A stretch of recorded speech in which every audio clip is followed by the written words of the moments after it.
Good morning, good afternoon, good evening, everyone, and a very warm welcome to this discussion as we are reflecting about unlocking the potential of our frontline talent.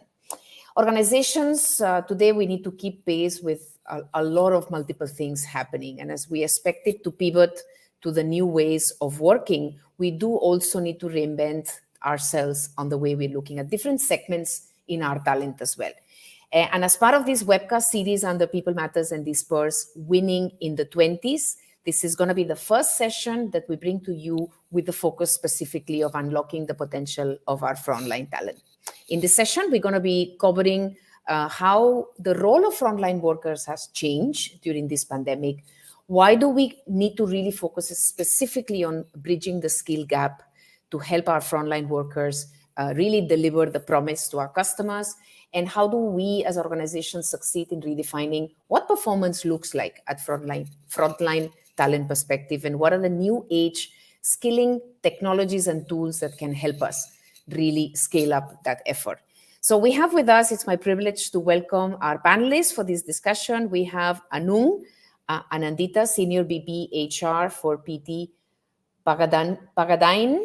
Very warm welcome, Anung. How are you today?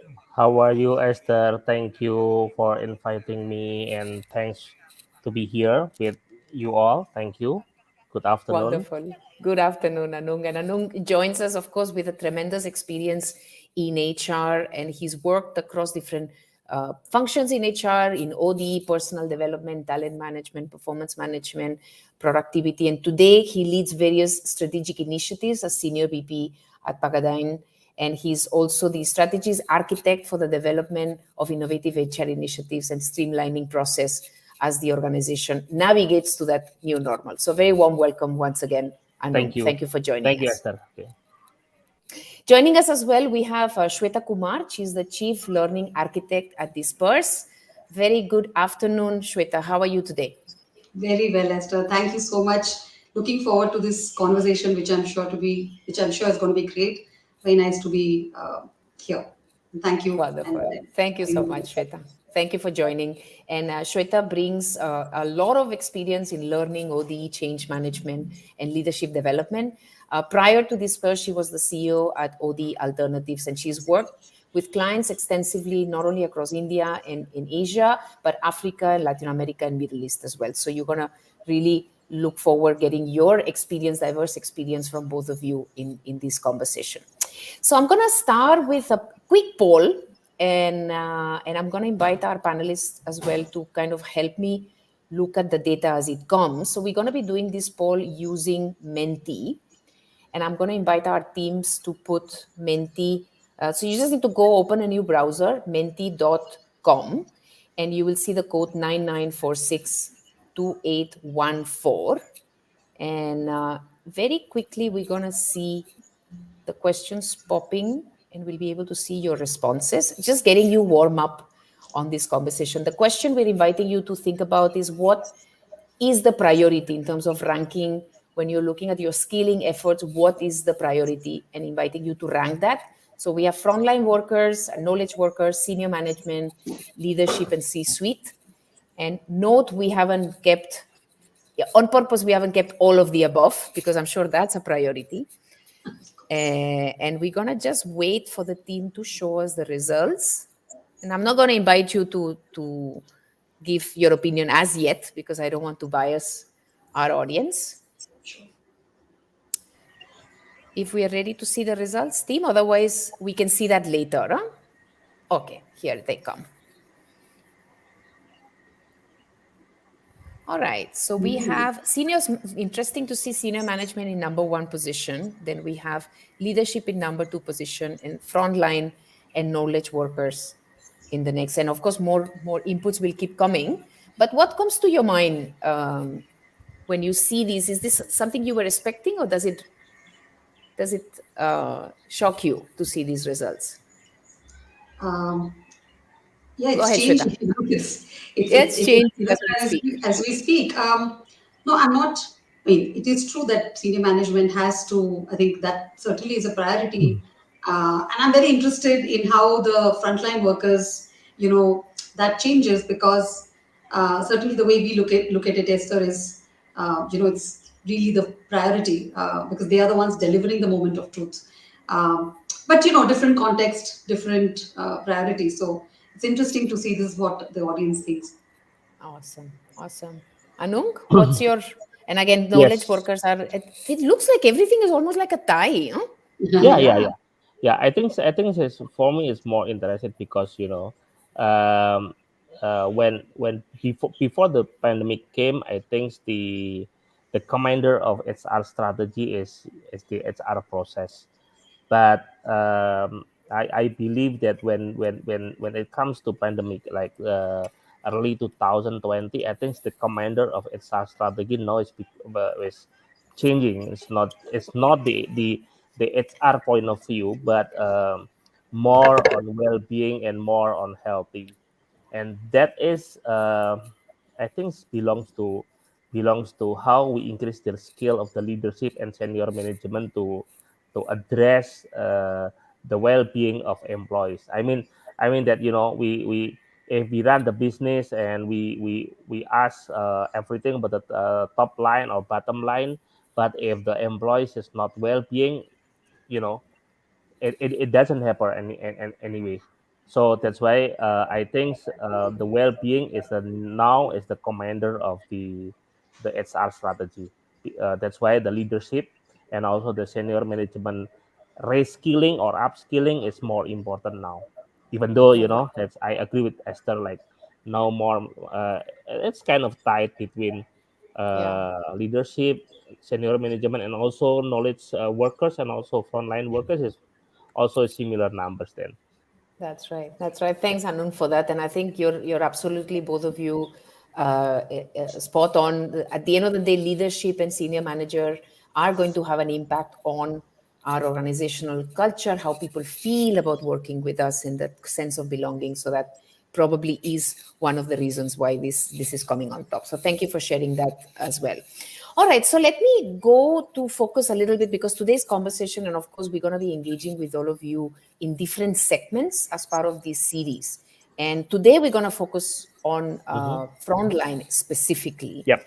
And as Shweta was saying, these are the teams who are at the trenches, either because they're servicing our customers or because they're actually delivering and producing the goods that we need to bring to the market. So that's Yep. really the definition that we've taken, little broad definition today on frontline managers.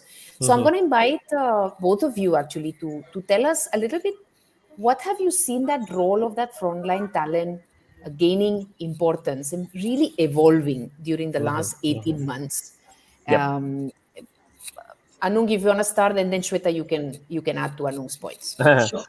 Yeah. Well, I think this for I will introduce my company, my organization, that in my organization, like frontline, or yeah, we call it the salesperson or the people who facing the customer is 90% of population from my company.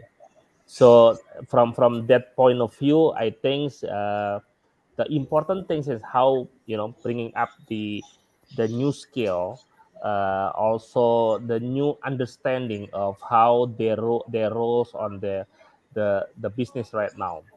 My company is the majority the market leaders on pawn shop in Indonesia, because we are um, previously we are the government institution. We have the monopolistic situation, but starting in 2016 we have like not monopolistic anymore, because we have a private sector on the pawn shop.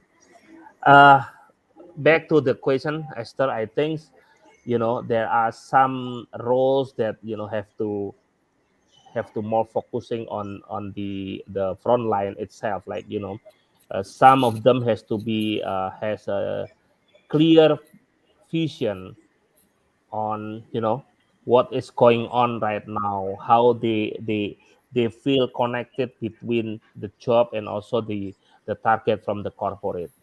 And the second one, maybe we look after the technology solution. For example, like they will use the gadget, they will use the AI, We will use the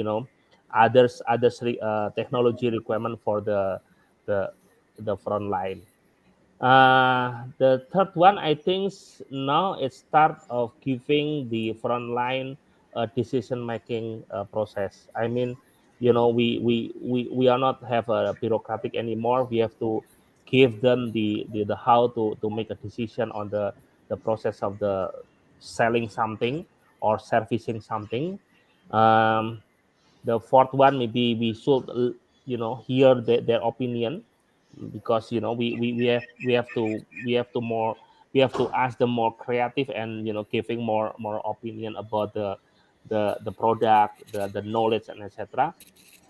Culture also, like I said before, the culture is not just being selfish anymore, but we have to work together. And the last one, of course, we have to change our recognition or reward, because now it's just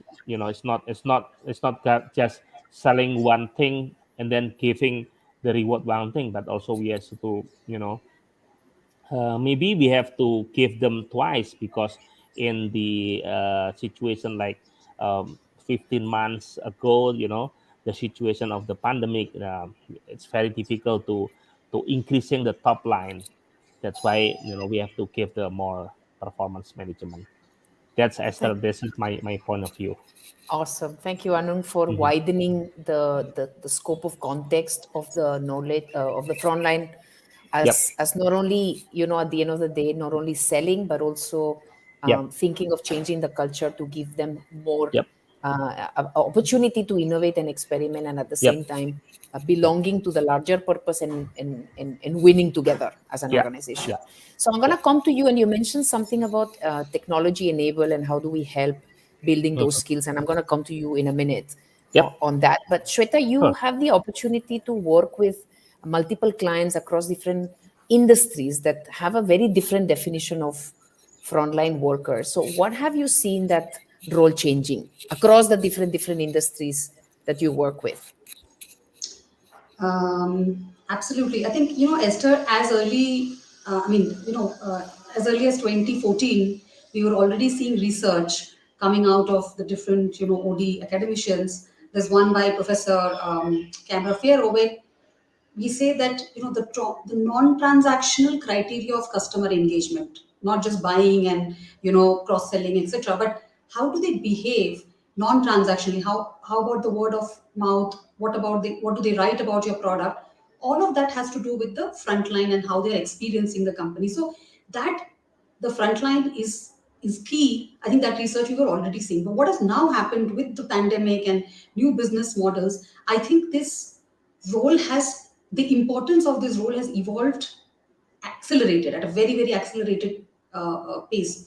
So if we really think about what are organizations doing to cope with these new business models, pandemic has, in some sense, accelerated innovation. It's the people who are delivering the moment of truth. Organizations, what are they doing? They're changing their structure, they're changing their processes, people capabilities and technology. And the frontline worker has to not only absorb all of this and deliver this new changed, paradigm back to the customers, they also give you vital data back to the company. How is it going? How are these, is this working? Is this prototype working? Is this process working? They give that back. And one more area, I think, what we don't recognize often about the frontline workers is in today's time, they are actually containing the anxiety of the customer about the change. So a lot of emotional intelligence, functional knowledge, process is a huge, huge shift. I think in the way we should be thinking about frontline workers, and that role is changing. That's what we are seeing for sure. Wonderful. Thank you, Shweta. And I can see there's some questions already coming in, and inviting you to share the questions as we go along, because we're going to take them. We're not going to wait for the end, because at the end of the day, we want to make sure this conversation is as meaningful.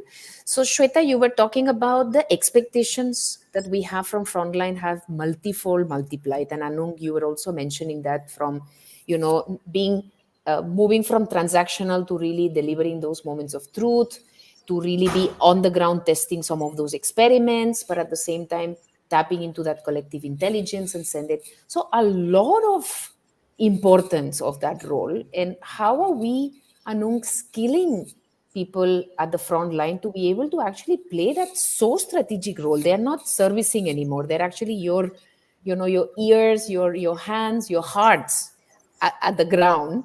And how are we skilling that frontline workers to be able to really play that strategic role for the organization? Yeah. Well, actually, I think we can start with some the analogy that we are now the era of the artificial intelligence. So uh, as a HR before, like we interview people has to be face to face. Now we can interview the candidate, we can interview, we can meet with others by the online meeting also, or using the artificial intelligence. Then the question is, sometimes we have the question like, will the robots will take our children jobs, for example. Yeah, sometimes we still we still ask our children to do something in the house, not just buying the robots to to ask them to do something. That question, I think, is if we talk about front line, then again, we are not the front line is not it's just a human machine anymore, but also they have to change, they have to meet with the customer, we have to you know they have to talk with the consumer, we have to ask the consumer to to talk to declare how about the product and etc. So for me, I think that there are some skill that we have to conclude in the front line to be not just so-called like the human machine, but also they have to be more strategic, something like the skill like creativity, complex reasoning, social, emotional. I think it's more important because again, if we use the AI, then we have to we have to declare more and more on the social, emotional. And last thing, I think, is the digital skills. Sometimes you know I think Sweta can explain how we increase the digital skill of the front line. It's not just a knowledge of the digital, but how they use the handphone, use the gadget, and use the smartphone, etc. So I think that if when we can move the front line to be more strategically and using that kind of things, I believe that we will have more top line increase in our organization. Thanks, Esther.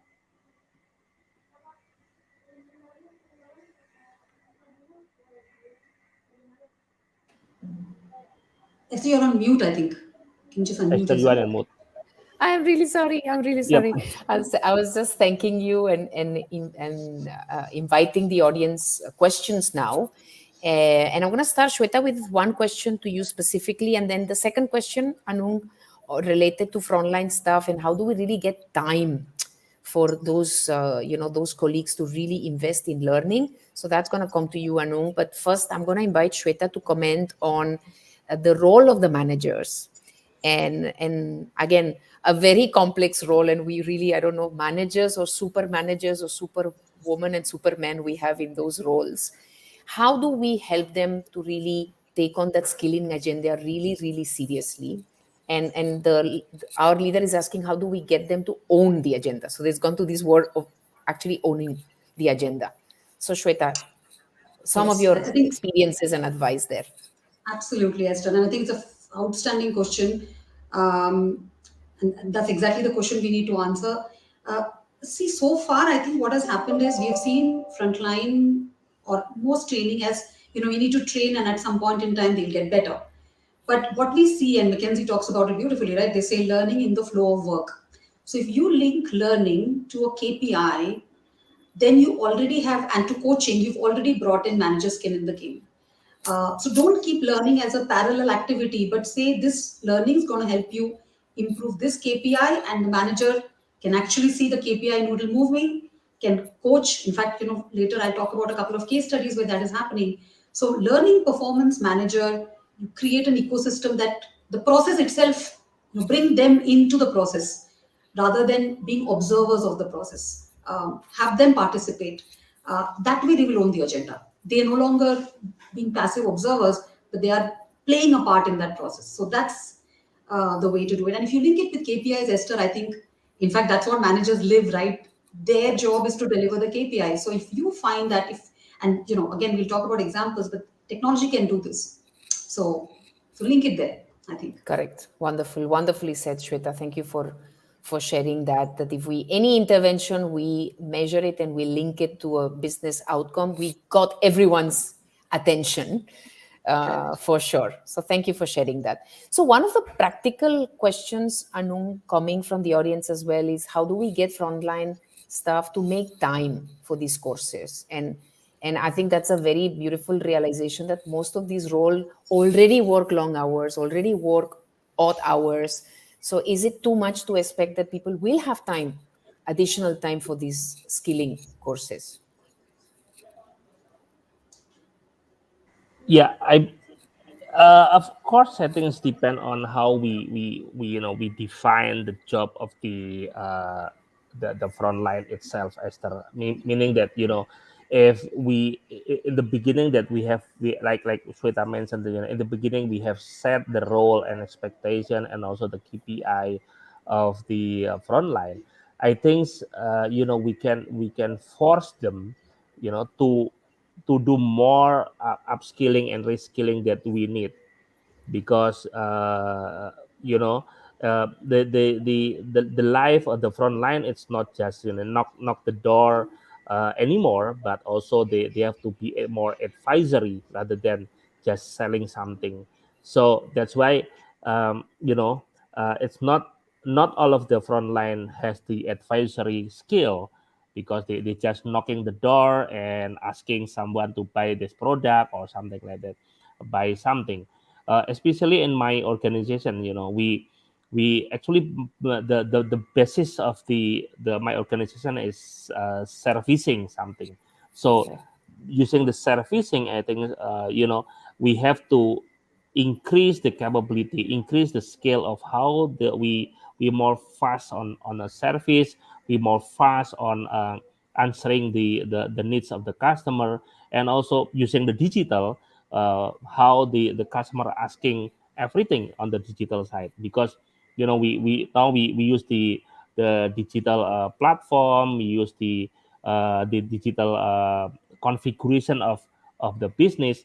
That's why this one, they have to force they are have the law enforcement to learn something. I believe, if the learning can be put in also digital, that makes them more easy, because they can learn while they're going to the customer, they can learn something while they're waiting the customer or something like that. That's Esther. Wonderful. Thanks, Anun, for sharing that. And I'm gonna, before we go to a new poll question, and one of Yeah. the poll answers is going to be related to what Anun is sharing. But Mm-hmm. before we do that, Shweta, we were talking about some of the challenges, and we spoke about, you already mentioned about the ownership of the managers and really linking it back to business. Anung was talking about the real challenges of making it accessible so people can consume it. What are the other typical challenges that you've seen reality at the ground level that organizations struggle to be able to get those skilling programs to really impact the business? Absolutely, Esther. Some of it has already been covered by what I think was Correct. spoken. Um, See, the thing is, like you said, it's almost like when you're in a battlefield is not the time when your brain is going to let you uh, change your stance and kind of go into a calm, reflective mode, which you do need for learning. So I think the biggest challenge comes from the fact that the speed at which frontline workers are expected to do and deliver. Um, so the speed of disseminating learning, new information, new products, I think that is a huge challenge for organizations. How do I get it to them very fast? Number two, again, coming from the fact that these are overwhelmed set of people, right? Just so much happening. And I was reading, like I told you, this very interesting article about what the incredible job frontline workers are playing in absorbing the anxiety of the people they're serving. So speed, making it very easy. So we have, we actually as a platform, we calculate how many click throughs. So how can you make learning? They are learning, but how can you make it so easy for them to access it? Um, how can you also handhold from, I think, dissemination to new behaviors? One is, you create a platform, you disseminate some learning, but does that actually help? So you have to hold, enabling the hand holding. That's a huge challenge. And I think most organizations that we work with, of course, use technology, but the dissemination has to be done, or the learner, it has to be a learner centered humanistic design that has to be kept in mind when one is addressing all of these challenges. That's what we are seeing for sure at Disperse. Wonderful. Thank you. Thanks, Shweta, for sharing that. And I'm going to invite now the audience again to tell us what are your top challenges. And I think we've covered, both Anund and Shweta have covered many of those, but inviting you to go to menti.com once again. And the code stays the same. So it's 99462814. And inviting you, when you go, you will see some options and you will get the opportunity to choose only one. And that's going to be the difficult part, I am sure.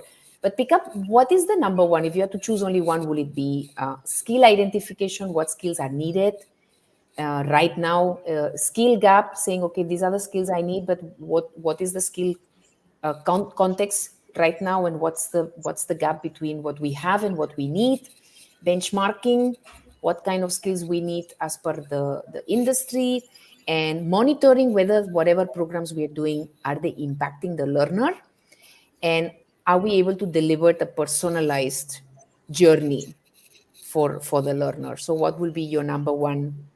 And it very interesting to see the pink is rising the most. So the skill gap and visibility. So even knowing, so we may know what skills we need, but we don't know where we are, what's the starting point, and where, how do we measure that from to journey seems to be the number one. And that, again, go back, linking it to the yellow, which is about monitoring learner success in a way as well. So any reflections on this theme? Anything that comes to your mind? I think I completely resonate with this, right? Like I was saying, it's how are you going to monitor their handhold them, and the speed at which you have to. Today, you think they need X, Y, Z, but already five other things have happened. So that makes complete sense. I can see why organizations are struggling with skill gap analysis. Skill gap is a huge area of challenge. Wonderful. Skill gap, and also seeing whether whatever we're doing is actually changing or moving the needle, which is kind of like the next step of skill gap, actually, in a way. Exactly. Wonderful. So I'm going to go to more questions, Anung, unless you have any comments on this. Should I go to the next question from the audience? Yeah, the result of from Menti matter is not surprising me actually, because again, um, the new role of the learner, I think that's Sweta, Sweta point of view. The more that we design the learning, I think is how do we close the gap of the front line. I think the result is it's really true, and it's not surprising me. Wonderful. Thanks, Anung. Yep. So I'm staying with you. And there is Yep. a question from the audience about Mm-hmm. frontline roles that we see diminishing. And you were talking about, that role moving from, kind of like a servicing, transactional, to really advising and Mm-hmm. connecting. So I'm Mm-hmm. taking this question from the audience about what roles we see diminishing, and also connecting it to, Mm-hmm. how do we Mm-hmm. measure performance? What are the different Yeah. ways that then we decide whether a role is adding business value, whether an individual is fulfilling that role? How do we look at that? Yeah, I think I don't want to appointing that the roles of the front line is not important on, or it's more important.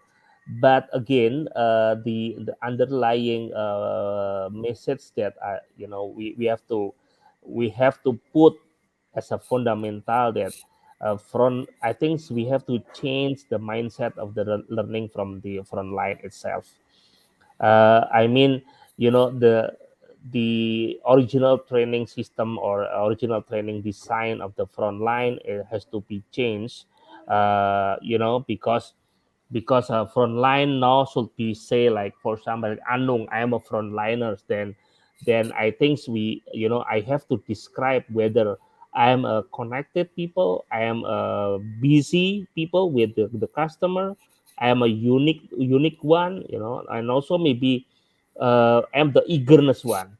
So that's point of view. If we are as a frontliners, and we want to increase the top line, I believe that we should describe ourselves as the front line, like I mentioned before, that Anong is a connected, meaning that I have to, I will chasing my customer. I will run to the customer anytime. And also, maybe if I'm a very busy with the customer, busy with selling something, busy with the asking the consumer, the customer, to be more proactive in our product, to be more active in our digital platform. And also, maybe I'm a unique because I always work with the customer um, to give new product, to design new product. That's kind of things that Esther, because I don't want to see, I don't want to blame or pointing that the roles of frontliner will be diminished, because actually we have to increasing the capability and increasing the skill. Wonderful. Yeah. Thanks, Anun. And I'm staying with you just to follow up a little bit about how will you measure then that softer aspects of that individual, which is, as you mentioned, about the eagerness to fulfill the promise, the ability to support the customer to make the right decision, which these are all very difficult to measure. So how are you rethinking about designing performance management to be able to capture Yes. that shift? Yes, yes. I believe in my salesperson and my sales force now. We only have three things actually to to do that. The salesperson should be more reactive, more close to the customer, because we are actually the pawn shop is more servicing a financial sector rather than finding some customer or finding some people to more give funding, because my company is a pawn shop. Just if someone go to my outlet, then maybe they bring something to be found in my outlet. So I think in the performance management, I believe that I will focus on three things, which is make it quick, and then the second one is make it mobile, and also the third one is having fun.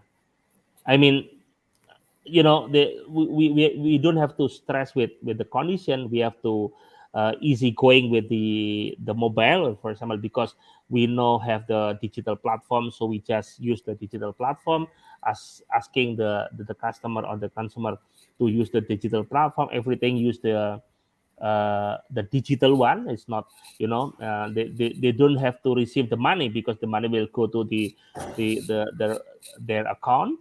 And also be quick, Yeah. because if the frontliner workers more busy, then they have to be more quick. So I think those parameter will lies on the performance management, Very nice. yeah. And I love your third one, especially Having fun for it.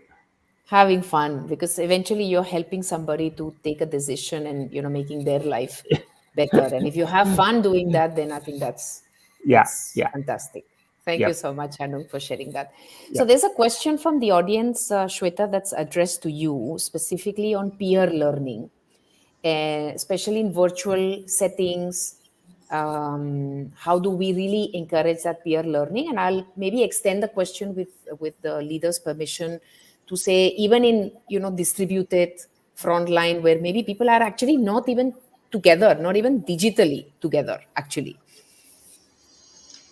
Yeah, absolutely. Very, very fair point. And as you were speaking and I was listening into Anung, and I was thinking of some of our clients who are doing this. Um, so, peer social learning is the way we learn, actually. That's how we are evolved to learn. Human beings have this very basic trait to, we want to get along, we want to get slightly ahead, and we just want to do what others are doing also. And that can be so easily um, recreated, simulated if you're using technology. Today, a lot of learning adoption doesn't have to be on the platform. It can actually happen on a WhatsApp group. um, how do you integrate and you think about what is a peer cohort? And once you do that, technology can help you to create the formats. But I think the learning ecosystem, whoever's learning or creating the learning ecosystem, keeps this in mind, that peer learning or social learning is a part of the process. And where are you going to bring that in? Are you going to bring that in right in the content? Are you going to bring that in to manage dilemmas? For example, one thing we find is frontline workers, when they learn together, the dilemma questions is best answered from somebody from a peer. You just put a post saying, I tried this, struggled, what do we do? And then there'll be somebody who's got that knowledge. So you also then tap into the wisdom of that vital group. So use technology, but think human groups and combine this. And that's where the magic is, I think. Very nice. Interesting. Thank you so much, Shweta, for sharing that. Anung, any example on how you use peers to help each other as support groups, not only from skilling, but also, just to keep each other supported emotionally, or, for any needs? Any experiment that you have tried? Uh, well, actually, in my organization, because like 92% as a frontliners, so we also describe that it's not just a sales person in that frontline category, but also we have like service person who work as the front line. I mean, you know, as one condition that actually the question is this, like, uh, in the pawn shop organization, do we need the salesperson? Because actually, people just go to the outlet because they need the money, because they need they wants to pound their things, and they can get the money. But sometimes, the salesperson itself is the service person also itself. I mean, both both category, both the employee category has to be, work together, like you mentioned, Esther, that as a peers, they have to motivate each other to work more. We also have like the employee get customer, because actually that employee get customer is not, it's not just because of the doing the job of the salesperson, but the service, like the service person, the back office person, that this will be the the sales also.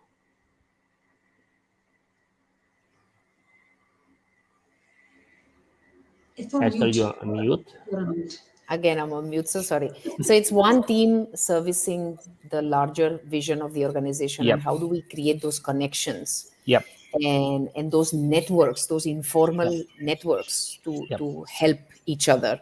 So Yep. I'm going to link that to a question for you, Shweta. And I think in the last 18 months, every organization has experimented with tools, technology. We are really, I think we are in a renaissance of time, because there's so much available, which I think it's fantastic.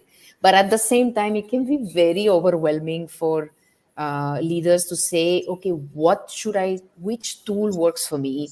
How do I make the most out of any tool or technology investment that we go for? And how do we how do we make really sure that that investment is adding value to the business, but at the same time, and most importantly, that I'm choosing the right product, because every decision we take, it's going to mean managerial bandwidth and adoption, change management. It is a lot of responsibility, and we have very less time to take those decisions. We need to be agile as well.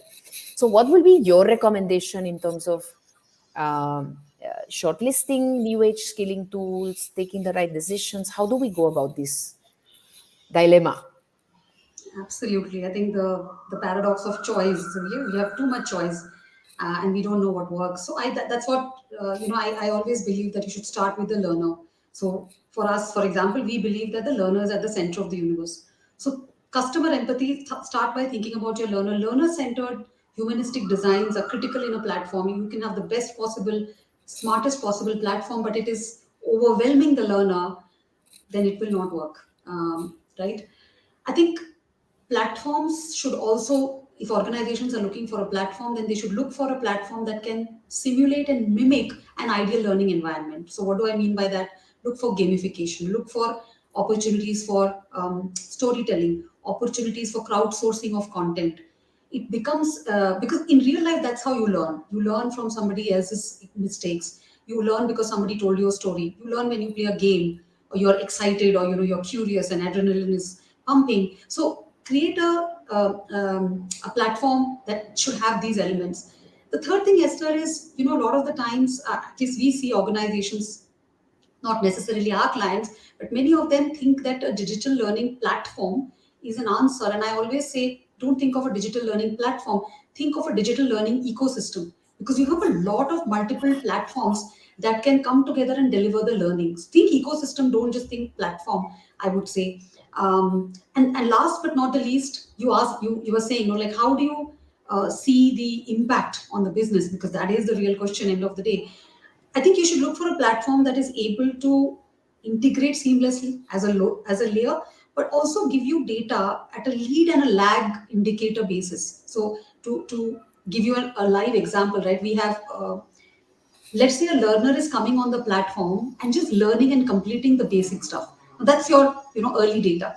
That, and then over a time predict it with how are they going to perform on the exercises you give them, and over a period of time how will the KPI move. You establish a correlation, and that correlation can be contextual. It can be a longer line of sight depending on your business, or a very immediate movement you can see. That depends. But look for a platform that is able to cut through layers, and give you very, not just, I would say, not data. Look for platforms that are able to give you insights, because that's what you need with this group specifically of employees, because they are, so much is changing so rapidly. So that's what I think organizations can do when they try to shortlist skilling technologies.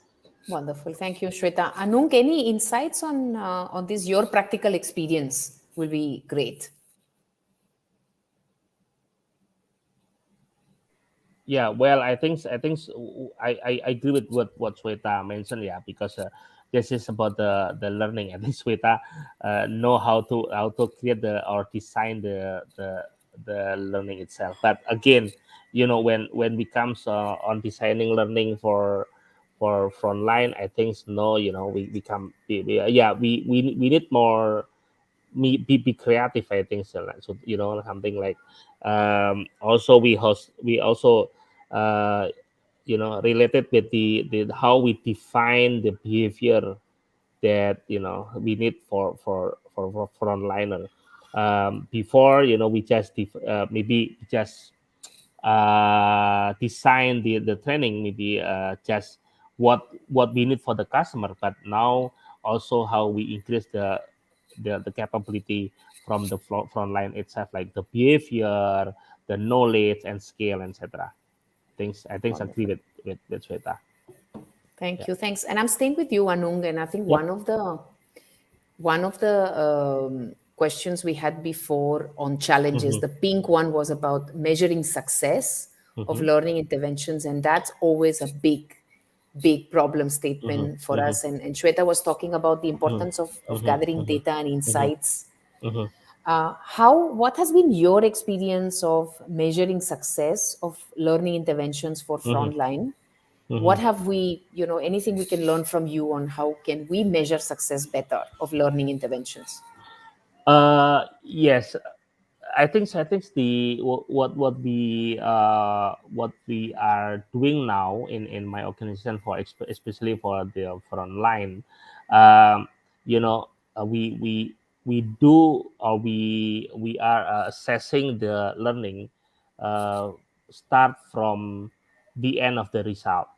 I mean from that one that we we know that what is our goals, what our what our wants actually for the front line. So if we want to the front line to improve the skill, then actually we draw the new capability, the new scale for them to be in place in the learning system. The second one, like I mentioned before, we define the behavior that that maybe they need it for the job. And the right one, sorry, the third one is we determine the required knowledge. uh, you know the 90% of our front line actually is conscious of appraiser. The appraiser people needs to be, we can appraise anything. We can appraise gold, we can appraise electronic, we can appraise everything. uh, Before the pandemic, the training for appraiser, for example, should be face-to-face training. But since we are facing the pandemic now, the appraiser training should be online. But the question is how you conduct the appraiser training using online system, while actually you have to touch your things, touch your code. You have to touch the goods that you have to be appraised. That's the difficult one. So that's why the first one is we start from with the end result of whether we improving the skill, improving the knowledge, or we have to improving the capability. The second one, we define require the behavior. It's not just the soft skill, but the behavior, how the skill actually increased, should be in front of the customer. The third one is the determine require the knowledge that needed to be as a front line. For me, like 90% of the front line is the appraiser. Sorry, the 92% of the employees is front line, and maybe 50% of 92% is appraiser. Then we have to increase the knowledge. The last one is determine the right fit of content. I think that is the more important things now. For appraiser, of course, we will increase that one. But for others frontline, that we have to define another content. I think that's the thing that for us now to help the frontline increase the learning system. Wonderful. Thanks, Yeah. Anun, for taking us through these four levels Yep. of impact and how to measure each one of them. You Yep. really make it sound easy, because so much of clarity, and I think that it's really, really, really nice to hear that. Thanks, Anun, for sharing. Hope Sweta can help then. What have you seen, Shweta, in terms of measuring success? And you were already referring a little bit on that, but I want to kind of invite you to share some best practices, whatever, emerging practices, let's not use the word best practice, on measuring success of learning interventions. Absolutely. I think we see clients, different customers, and clients using the platform in very intelligent ways, leveraging. So one example, of course, is we are working globally. Or we work with Amazon, right? So the front line of Amazon, in India and some other parts of the world. Very interesting use case where learning the KPI and the manager to coach on that KPI drop are linked together in a beautiful process. In Southeast Asia, we have AIA Insurance, where they're using this with the field sales, field insurance salespeople, where the what learning you need to deliver to a role or a KPI, you do it, and there and then how you do on the learning gets measured, but the KPI is also moving, right? So it doesn't feel like you're learning for the sake of learning. And there was, I thought there was a question somewhere that, how do you get people to learn because they're working long hours? It has to be part of their work. It has to be. You make it fun, of course, all of that, make it fun, but don't expect people to. I mean, think of how we learn. We just go to Google, we type something when we need it. And that's exactly the job the platform must do. They must think about their work life and insert learning there. Um, one, Esther, when you asked me, right, I was thinking about uh, some of our clients. Some of them have done something so beautiful where the early measurement is, how much are you consuming, right? Are you attending the learning? What's your behavior on the platform like? But we also measure contributions to learning. How much are people contributing to social learning? Are they creating Correct. user generated content? That then tells you the line of sight of engagement and then Mhm. correlated with the KPI. And people are doing all sorts of things, right? Analyzing data manager. And Mhm. like I was telling you, when we choose a digital learning platform, choose one that gives you data insights throughout the process. Um, And Wonderful. maybe adding Go ahead, something to Anu. Yes. Sweta, Esther. I think I agree with Sweta, but I would like to add two things. Um, if he wants to increase the capability or learning on the front line, I think the learning organizations should not be silo anymore. They have to work together. They have to work. They have to collaborate with others organization. And the second one is, they have to understand what is the frontline audience want. I think that is the most important one. I have experience before in my previous organization. As a HRBP at the time, I I went to my customer and I asked them, "What do you want from my frontline?" And then we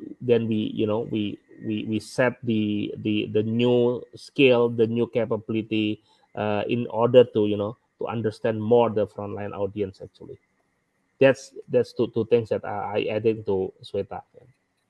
Wonderful. Thank you. Thanks so much, Anung. And we have another 7 minutes to go. And I want to make sure we have time for the end where I'm going to invite Shweta and Anung to do kind of like a closing round on what to focus when we are designing learning interventions for workforce at the front line. One thing to start, one thing to stop. And I'd love to get both Anung and Shweta's views on that. But I'm going to take the last question from the audience. So, Young is asking about how do we define content? What is the right content? And Anung, you were referring about it in the beginning when you mentioned about the different levers of impact, and one of them is the right content. So how do we make sure we choose the right content? That content is engaging. That content is current. What's your answer for Young?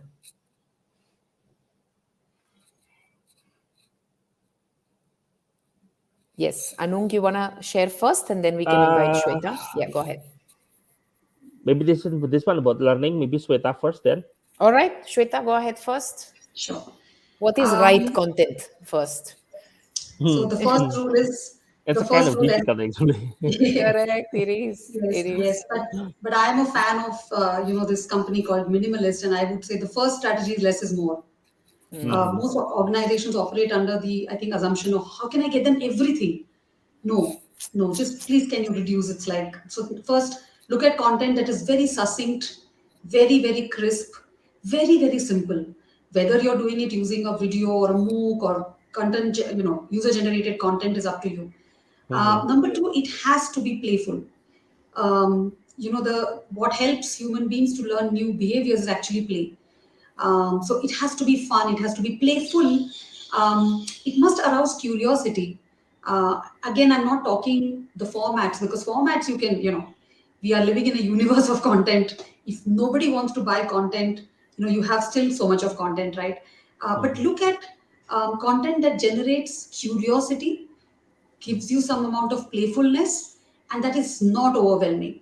Uh, the last thing I would say is look at content which forces the learner to think rather than telling the learner. Yeah.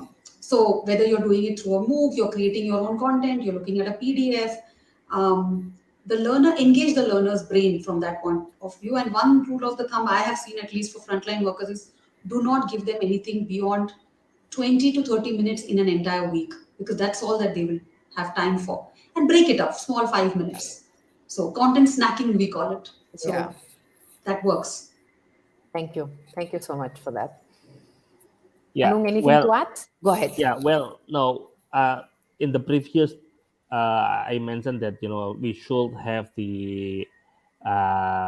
the capability of the front line is something like creativity, complex reasoning. Complex reasoning means we have to increase the strategic thinking. I think of the if talking about the competency, social emotional intelligence. I think this one is the new things. Yeah, Yeah. I don't know whether the previous one front line should be got the content of like social emotional intelligence, Yeah. but now maybe we should describe, we should design that kind of content related to that competency. And the last one I think is about the digital skills. So I don't know how to relate the competency, because I think we have to talk on with the sales and marketing division or sales marketing organization, because if we want to increase the capability and the competency on those four the biggest competencies. I think we have to define, also we have to take down more deep on the competency and also the content itself, because for example, like Esther mentioned before, the culture itself is more important for frontline. I think collaboration culture and also the harmonize of the culture is more important also in frontline. So that's kind of the content that we have to combine. We have to collaborate each other with the other competencies. That All right. So I think we just need to now really go for the last question. And we have 3 minutes, but even if we extend for 1 minute, it's going to be worthwhile. So yeah. inviting both Anung and Shweta to close by giving us maybe your reflections on one thing to stop, one thing to start when you're designing learning interventions for frontline. What will be your Mhm. closing, start, stop, or stop, start? Well, I think we are following the condition of the workforce right now, because the pandemic, because of the globalization, because of everything, but mostly because of the pandemic. I think the technology and also well-being becoming more important now. um, well, I think the frontline employees should be more technology wise rather than the face to face wise or traditional wise. So that of things, if I can draw the system design, content design of learning, and also design of the digital capabilities for frontline, I think that we have to. I think I should see the better off on that organization. Thanks, Wonderful. Esther. Thank you so much, Anung. Thank you. Shweta, yes. So I think one thing to stop is the belief that a lot of content and a lot of content absorption is good. Stop. That's not true. And one thing to start is uh, don't look at it as a course and content. Look at it as the outcome of a behavior has to change, and then what content, what practice, where manager's skin in game comes in. So start there. Don't start, I have to do this 10 courses and everybody must complete these 10 courses, and that stick approach, it just doesn't work. But pulling them to the platform by saying this is the change you're going to see works like magic. So Awesome. Awesome. Thank you. Thank you so much, Shweta. Thanks, Anung, for being with us. The hour has gone Thanks, Esther. really, really fast, and it's been really fantastic. Thank you very, very much, both of you, for Thank being you. Thank you. with Thank us you today. for Welcome. Thank you, having Anand. me. Yep. Lovely being here. Wonderful. Thank you. And thanks to all of you who've joined us. Thanks for your questions. I think you really kept us on our toes today. And I invite you to join in the upcoming webcast series along with our team Disperse, People Matters Together on the winning in the Mhm. 20s. This is our first session, but many more are coming with the different segments. So see you very soon. Thanks, Anung, once again. Thanks, Thanks, Shweta. Sweta. Thanks, Thanks, Esther. sir. Bye-bye, Anand. See you. Bye bye and have a safe day, everyone. Please stay safe and Okay. see you very, very soon. You too, Esther. Likewise. Stay safe and stay healthy for everyone. Bye-bye. Thank you. Bye. Thank you.